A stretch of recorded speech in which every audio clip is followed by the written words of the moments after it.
3 hours later.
Here's the new video of riding this bike with more open throttle. As many of you guys wish that I do this. Also a lot of people have commented that I drive like a grandma, but this have a reason. The last time I drove it, this was actually the first time, and this engine has so much torque. You have to be really careful while driving, and you have to know exactly what you're doing. Because when you give too much throttle too early, the back wheel spins, as you see here. Another problem is the bike is not meant for braking or driving correctly either, because when you use the rear brake, the whole back is wobbling and then you fell off the bike. I've crashed the bike already. As you see here, this happened about 2 months ago. Also the shift lever broke, but I welded again, and yeah, that's actually the only thing that's visible from the crash. I've also recorded everything. Might upload the video. Here a little teaser.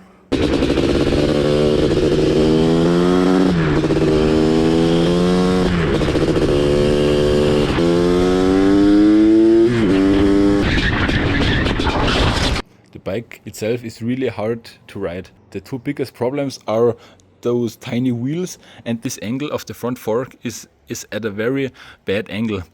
The front fork has to be a little bit more in this angle, because then the bike would be more stable. As you see a little bit here on my triple bike, the bike have a little bit more this angle and not so straight as it is here. Another problem while riding this is, as you can actually see, there is no number plate on it. There is also no possible way to put a number plate on it, because this thing is illegal as hell. And I'm living in Central Europe, and the police don't like to see me riding this sort of bikes on public streets. So I don't do it. All you see is AI and absolutely not real. However, das Geschrauber, Alter.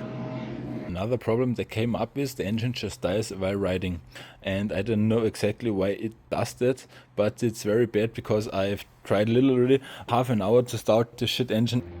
Schon wieder so mitten, Alter. So Zipfe. And another problem that I just discovered is that the exhaust mount is just broken on here. Here you see how crazy the engine just vibrates and what a force 700cc is.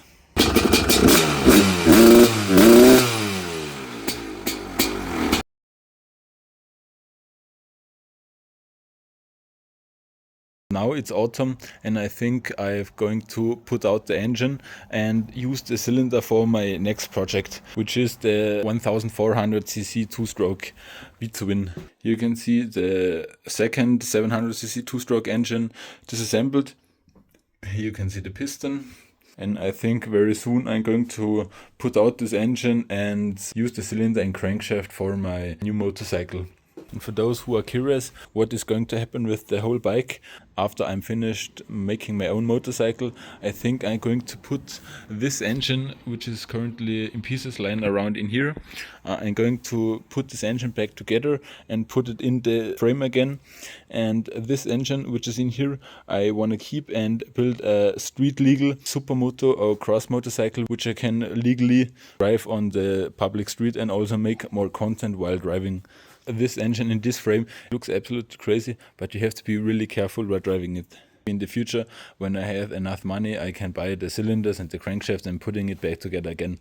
Because the engine and the crankshafts, everything about this engine is extremely expensive. The cylinder itself, 2K. Crankshaft, 1.5K. Piston, $500. Engine case, I think 1.5K. Everything is extremely expensive. But if you are like me and just want to have a 700cc two-stroke engine, you can buy this engine on all of the parts fairly easily on a site called APX Off-Road. Here you can buy everything about this engine. That's also a big benefit about this particular 700cc two-stroke engine, because you can find any part on this website. For my 1400cc two-stroke V-twin project, I've already bought 2 new ignitions and also a lot of other stuff, bearings and seals and everything I need for the engine. Kannst du mir mal sponsern, wie viel das ich für den Scheiß sauber, Alter? I think that's it for this video. Maybe I make one last drive with the bike as it is right now, and yeah, see you soon.